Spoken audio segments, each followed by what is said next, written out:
Olá, bom dia, graça e paz. Essa manhã vamos falar um pouco sobre Apocalipse, aliás, tema muito propício para os dias que estamos vivendo. Nós estamos estudando as cartas, vamos começar hoje, na verdade, a primeira carta acerca da revelação que João teve com relação às igrejas da Ásia, e nós vamos falar hoje mais especificamente da carta à igreja de Éfeso.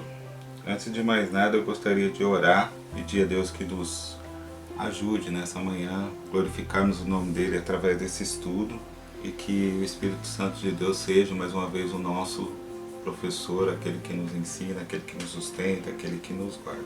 Pai Santo querido, bendito e exaltado seja o teu nome, bendito seja o nome do teu Filho amado Jesus, aquele que por nós se entregou na cruz e aquele também que se revelou plenamente, ó Deus, no sentido de seu Filho, de Salvador das nossas vidas, aquele que um dia vai voltar e nos levar para o céu.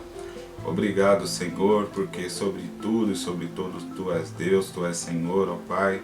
Agradecemos ao Senhor, ó Deus, por tudo, ó Pai. É fato que os dias são difíceis, Senhor, mas de fato o Senhor tem estado conosco, ó Deus. Pedimos ao Senhor que continue a nos abençoar com a Tua presença, com a Tua poderosa mão de milagre. Em nome de Teu Filho amado Jesus. Amém. Irmãos, antes de mais nada, Apocalipse é um livro que muitas vezes é visto com muito receio por boa parte dos cristãos. Então eu queria começar conversando sobre essa questão do Apocalipse. O Apocalipse, na verdade, ele é a revelação, chamado de... a palavra Apocalipse significa isso, a revelação, né? E na verdade nós deveríamos ficar felizes, né, por termos da parte de Deus, da parte do Senhor Jesus, essa revelação, porque isso é um privilégio, saber as coisas que estão por vir e saber quem é o nosso Deus, quem é o nosso Senhor Jesus e o que Ele tem reservado para nós.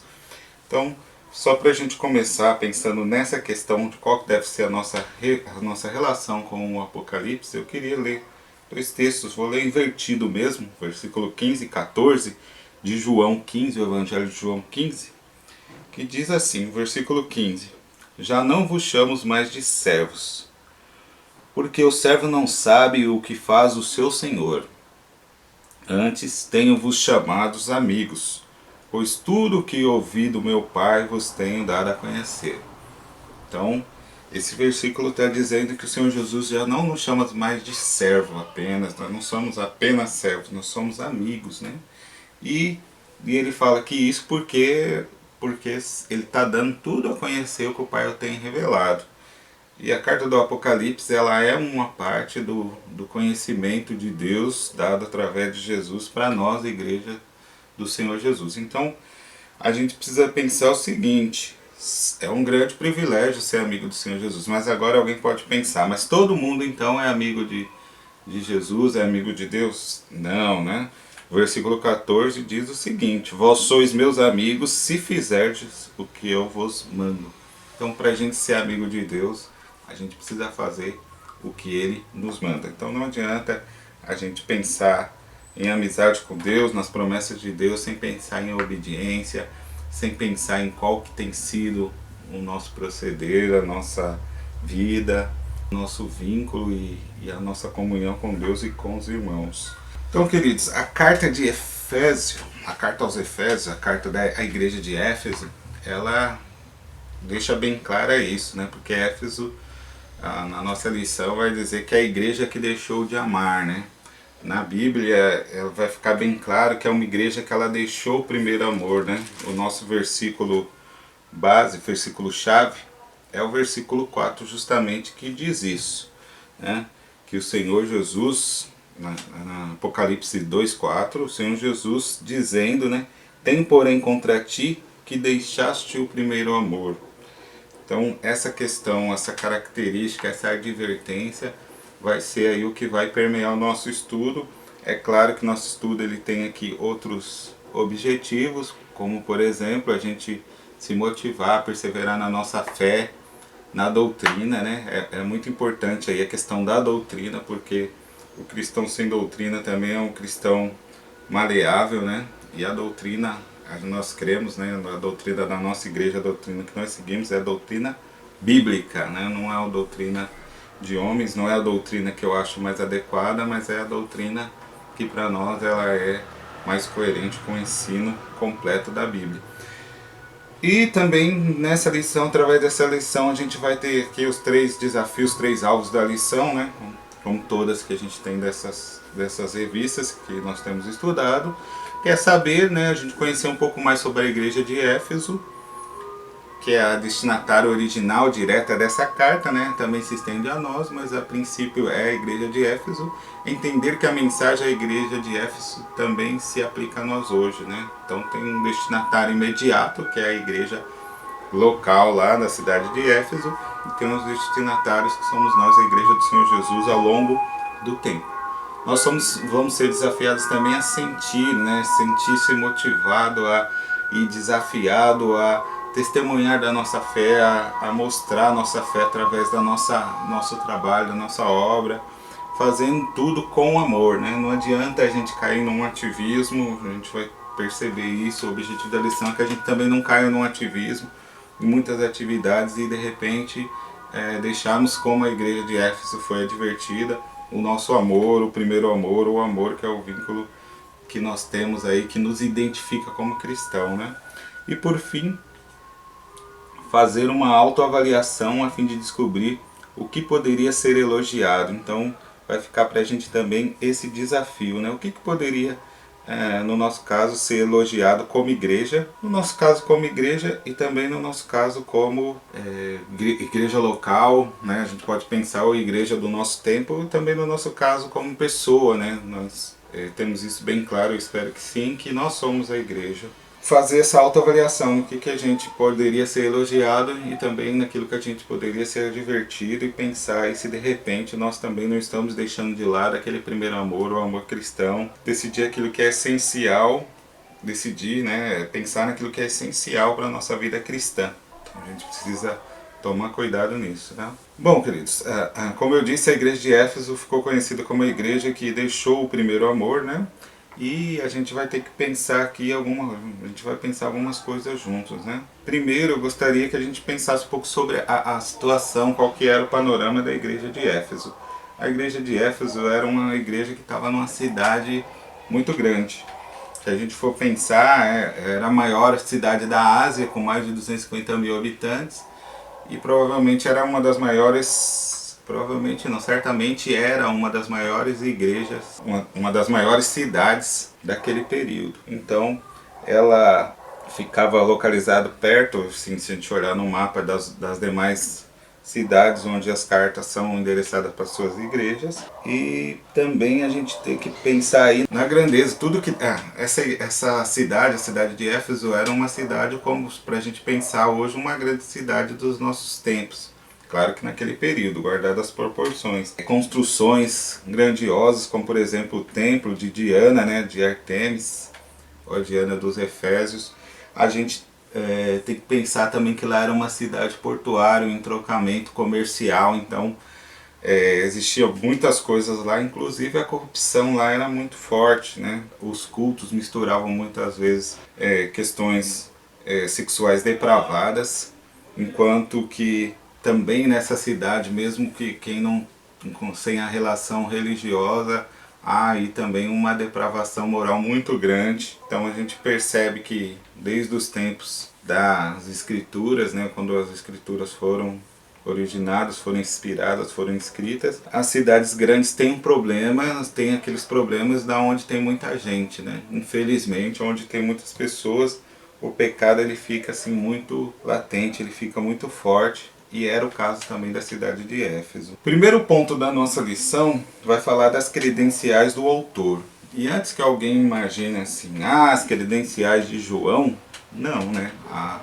A gente tem que pensar, na verdade, quando a gente fala o Apocalipse de João, seria muito mais coerente nós falarmos no Apocalipse de Jesus. Então, o primeiro ponto da nossa lição, a gente vai pensar no Senhor Jesus, né, como sendo, e ele é o autor dessa carta que vai ser escrito para a igreja de Éfeso, assim como ele é também o autor e inspirador de todo o Apocalipse, né, o livro de Apocalipse. Uma outra coisa que eu queria te chamar a atenção dos irmãos antes da gente prosseguir é que Apocalipse, embora tenha esse caráter escatológico, né, mas a gente tem que ler o Apocalipse também, além de não ter medo, porque é uma revelação de Jesus aos seus amigos, à sua igreja, é também um livro que a gente precisa ler com atenção na questão do tempo. Existe sim a relação ou a interpretação, a aplicação no passado, existe a aplicação para o nosso tempo presente e existe também aqueles fatores, aquelas aplicações que vão ser para o futuro, que é o que a gente chama de escatologia. Mas a gente precisa prestar atenção porque não adianta a gente ler Apocalipse pensando só no futuro, como normalmente a gente faz. Então ele tem uma aplicação do tempo passado diretamente para esses destinatários aqui que a gente está falando, as pessoas que primeiro leram essas cartas, leram esse livro de Apocalipse, tem aplicação para nós e tem uma aplicação futura. Muito bem, estava dizendo, o primeiro ponto são as credenciais do autor. A revelação que João recebeu à igreja em Éfeso, na verdade, visava toda a comunidade cristã, não estava restrita a um lugar, a um tempo, né, como a gente estava falando há pouco, né? Podemos discernir essa verdade em duas ênfases, né, que está lá no finalzinho da carta, que vai falar: quem tem ouvidos, ouça o que o Espírito diz às igrejas.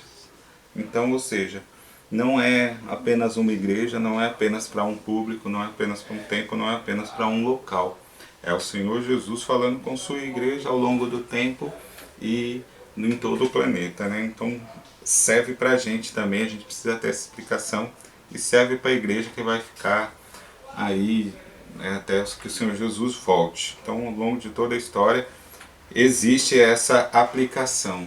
É claro que se a gente for estudar a fundo essas cartas, também tem aquela avaliação, aquela leitura, aquela visão histórica que algumas pessoas dizem que avaliam que cada carta é da igreja de um tempo, mas mesmo assim a gente pensa assim, então se a gente for acompanhar isso, a gente é a igreja da última hora, a gente é a igreja de Laodiceia. E a gente tem que pensar o seguinte: na carta de Éfeso tem coisas que se aplicam a nós, Filadélfia, Tiatira, enfim, todas, Esmirna, todas as cartas ela tem coisas que se aplicam a nós, tá? Porque é o Senhor Jesus falando com sua igreja, portanto, falando conosco. E nessa primeira parte, né, deve ficar bem claro pra gente isso, né, que é o Senhor Jesus que é o autor da carta de Apocalipse, e é o Senhor Jesus também falando com toda a sua igreja, povo destinatário. Na segunda parte, a gente vai ter aí a questão, os versículos 2:2, né, que fala que aquilo que o Senhor Jesus elogia naquela igreja e que pode ser elogiado na gente hoje também, né? O Senhor Jesus fala que conhece as obras, né? Versículo 2: conheça as tuas obras e o teu trabalho, e a tua perseverança, e que não podeis suportar os maus, e que puseste à prova os que dizem apóstolos, os que se dizem apóstolos e não são, e o achaste mentiroso. No versículo 3 também vai continuar os elogios.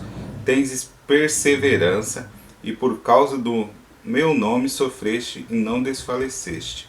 E também a gente tem um outro versículo, o versículo 6, que vai falar aí que eles detestam aí, odeiam, né, rejeitam os nicolaítas, os quais o Senhor Jesus também rejeita, que era um povo que semeava aí uma falsa doutrina entre as igrejas do Senhor naquele período. Então, os elogios do Senhor com relação à igreja de Éfeso é porque eles tinham andado em boa obra, eles tinham trabalho, eles tinham um empenho na pregação do Evangelho, eles perseveraram, né, em meio às dificuldades, o conflito cultural, em meio a uma cidade que, como a gente disse, era uma cidade grande, com problema de cidade grande.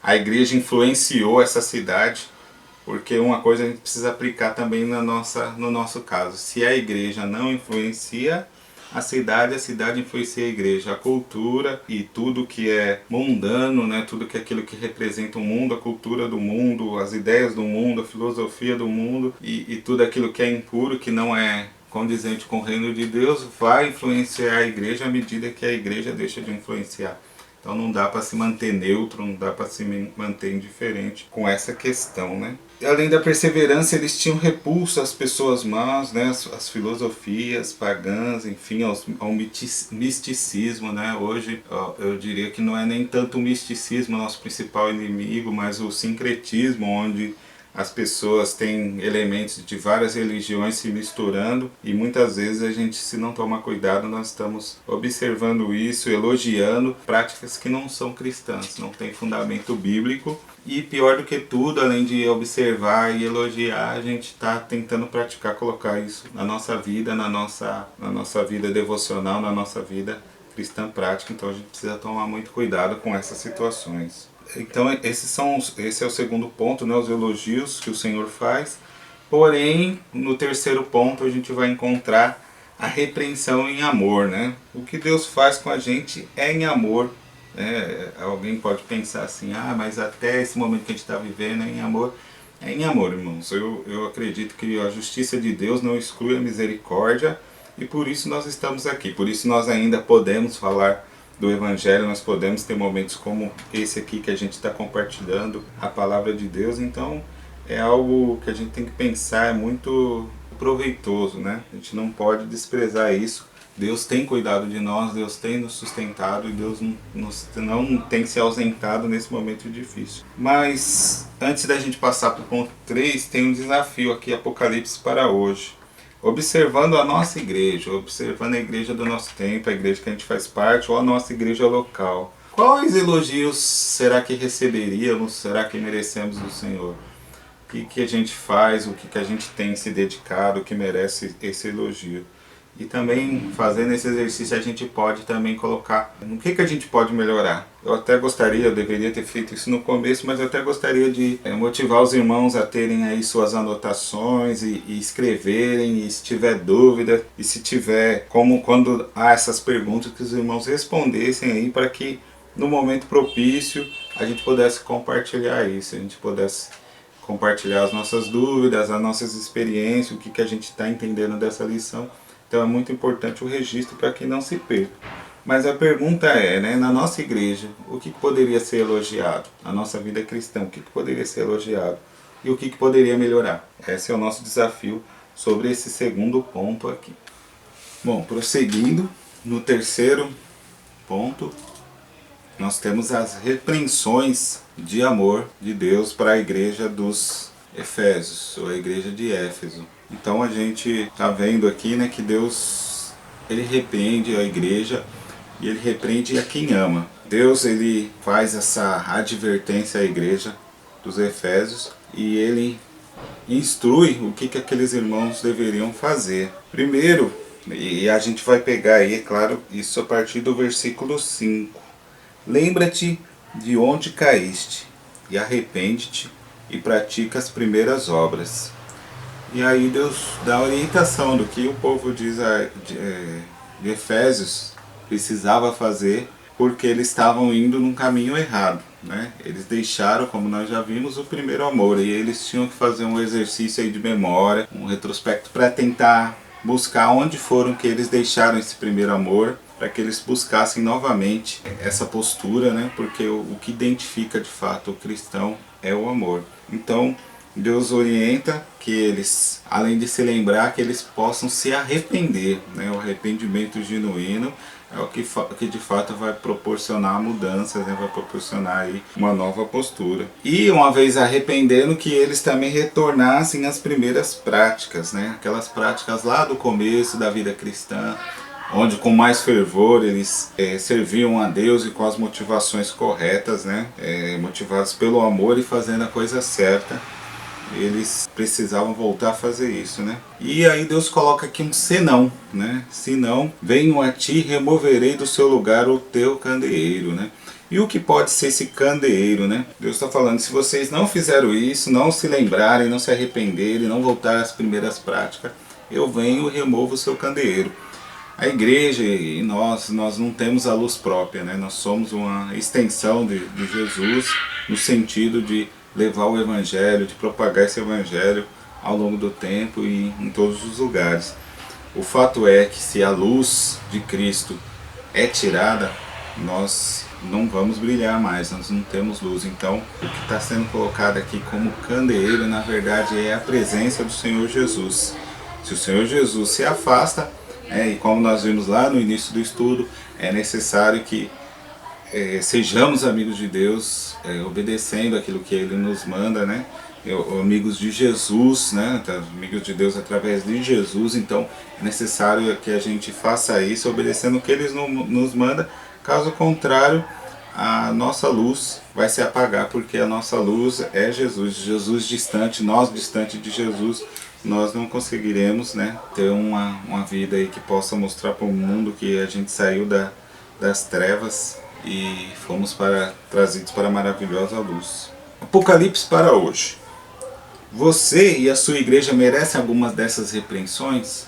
Será que alguma coisa que Deus disse aqui através dessa carta para a igreja de Éfeso serve para a nossa igreja hoje, serve para a nossa igreja contemporânea, serve para mim, para você, porque nós somos igreja hoje? Será que de alguma forma essa instrução de voltar atrás, lembrar onde caímos, cabe para nós hoje? Então eu gostaria que cada um respondesse aí com sinceridade para si mesmo, se puder escrever, ter o desafio, né, de pensar onde foi que eu caí, aonde eu falhei. Talvez a exemplo desses irmãos, aonde nós deixamos de demonstrar o amor ao próximo nas nossas atividades, naquilo que nós fazemos, naquilo que pensamos, naquilo que falamos. Então é o nosso desafio aqui, de que maneira nós temos demonstrado o amor de Deus ao próximo, né? Como que nós temos feito isso? Ou será que nós temos deixado de fazer? Então é algo que nós temos que pensar, porque caso contrário também nós vamos estar distanciando-nos do nosso Senhor e Salvador, e assim o brilho dele em nós vai ficar ofuscado ou vai se apagando, porque em nós mesmos não podemos brilhar, né? E assim a gente pode glorificar Deus em todas as coisas, obedecendo Ele e refletindo o amor dele na sociedade em que vivemos. Queridos, eu queria agradecer essa oportunidade, queria agradecer a você que nos acompanha, que permite que possamos entrar na sua casa, enfim, onde você estiver acompanhando esse vídeo. Gostaria de dizer que o Senhor Jesus te ama, não te desampara, o Senhor Jesus cuida de você. E queremos ser assim sempre que possível uma bênção na vida uns dos outros. Queria deixar o meu abraço, porque aqui eu posso deixar um abraço, né? Não podemos abraçar agora fisicamente, mas quero deixar o abraço a cada um dos irmãos. Quero que cada um persevere, que cada um viva o Evangelho nesses dias difíceis, nesses dias de dificuldade, mas viva com alegria, viva com esperança, viva com o amor de Deus no seu coração e com esse amor também sendo transbordado, mostrado para outras pessoas. Em nome de Jesus, que Jesus nos ajude nesse sentido. Gostaria de orar mais uma vez, encerrando. Pai querido e Deus de amor, bendito e exaltado seja o teu santo nome. Obrigado a Deus por essa manhã, por essa oportunidade que temos, ó Deus, de bendizer, exaltar o Senhor. Ajuda-nos, ó Deus, a de fato vivermos aqui, Senhor, com os olhos fitos em Ti, ó Deus, não nos distraindo com situações, ó Pai, não desanimando, ó Deus, com lutas, com tribulações, com perseguições, mas que possamos, ó Pai amado, mantermos firmes, ó Deus, e acesa a chama do primeiro amor, ó Pai, e que as nossas relações, o nosso fazer, o nosso falar, o nosso ouvir, seja sempre, ó Pai amado, motivado pelo amor, o amor que vem do Senhor, ó Deus, aquele amor com que o Senhor nos amou, quando nós estávamos ainda perdidos nos nossos delitos e nos nossos pecados. O amor, ó Deus, que nos trouxe das trevas para a sua maravilhosa luz, ó Pai. Peço a bênção do Senhor para cada família, ó Deus, que está, ó Pai amado, acompanhando essa lição. Peço, ó Deus, que cada servo do Senhor tenha prontidão, ó Pai amado, em batalhar a tua batalha, Pai, que não é contra a carne e contra o sangue, mas contra os principados do mal, ó Deus, nos lugares celestiais. Nos ajude, Senhor Deus, a vencermos também as nossas inclinações carnais, ó Deus, os nossos medos, ó Pai amado, as nossas angústias, as nossas ansiedades, ó Pai, e que possamos confiar plenamente no Senhor, ó Deus. Em nome de Jesus, fica conosco, ó Pai, abençoa cada família. Amém.